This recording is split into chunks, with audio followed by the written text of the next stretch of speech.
Hello, and welcome to the discussion. I'm Oasis, and let me tell you why I'm making this video.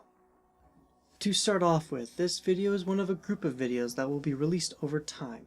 As we approach the launch of Anthem, this first video will cover specifically the information from the beta. The next video will come after both the betas have ended, and will cover what we learned from the betas and what we hope to see in the full release of the game. After the game has been released, I will then make the third and final video of this series. It will be a borderline review of the game, mostly focusing on the questions that were asked in the first and second video in this series, and it will also be covering some of my hopes for the future content. Anthem excites me, but at the same time, I have my concerns about the game. My primary concern is everyone's favorite publisher, EA, but I won't be going down that rabbit hole today. My other concerns and questions are coming from what I have seen from dev-published material and my experiences with other looter shooters. Most of my questions or concerns will hopefully be answered shortly after the full release of the game. Some of them will be released during the making of this video, or before the beta has been released. So if you know the answers to some of these questions, please let me know in the comments below. I enjoy speculation as much as any other gamer, but speculation can be dangerous for any game. Expect too much and when the game comes out, you'll be disappointed. Expect too little and the game may look better than it really is.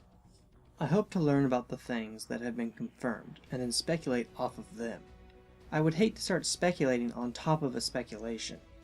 Alright, now with all that aside, let's get into the meat of this video. Here are my concerns, questions, and hopes for Anthem. There are two betas that will be happening in the near future. The first one being the VIP beta from the 25th to the 27th, and then the open beta from the 1st to the 3rd.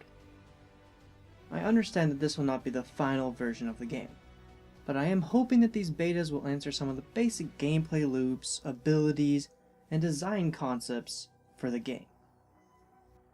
I'll begin with a basic concept: damage physics and animations.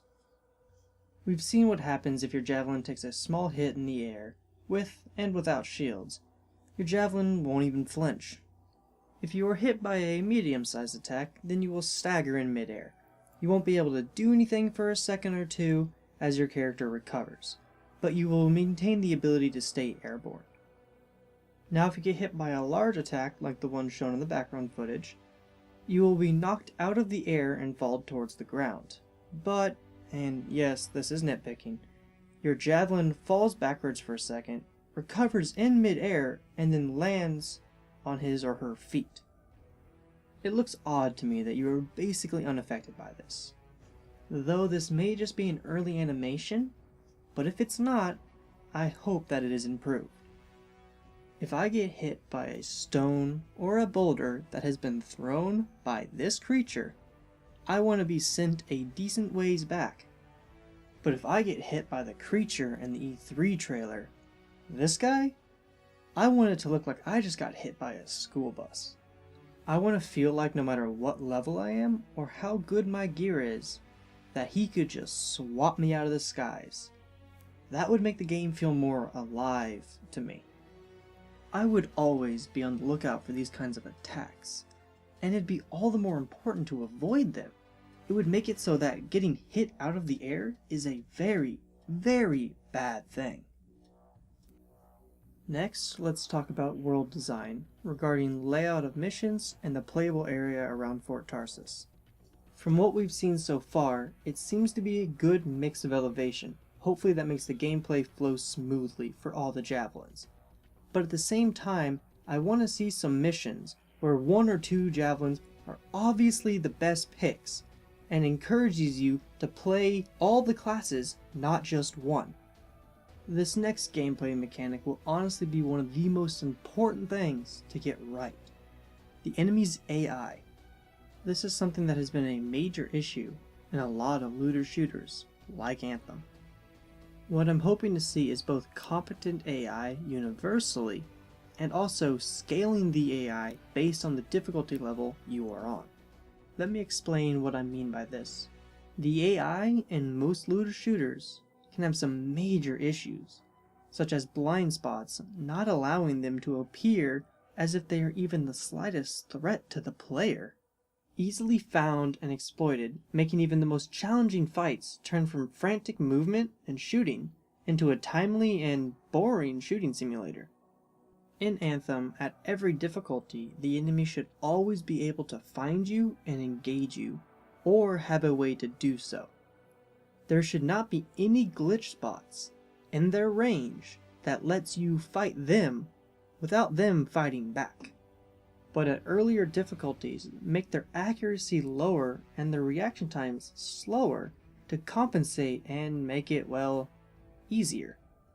The last thing I would like to see during the betas is the basic gameplay loop.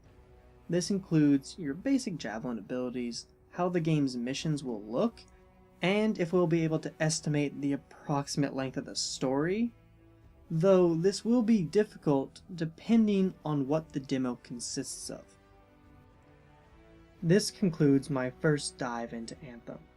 I am genuinely hoping that Anthem is the game we have all hoped for in this looter shooter genre.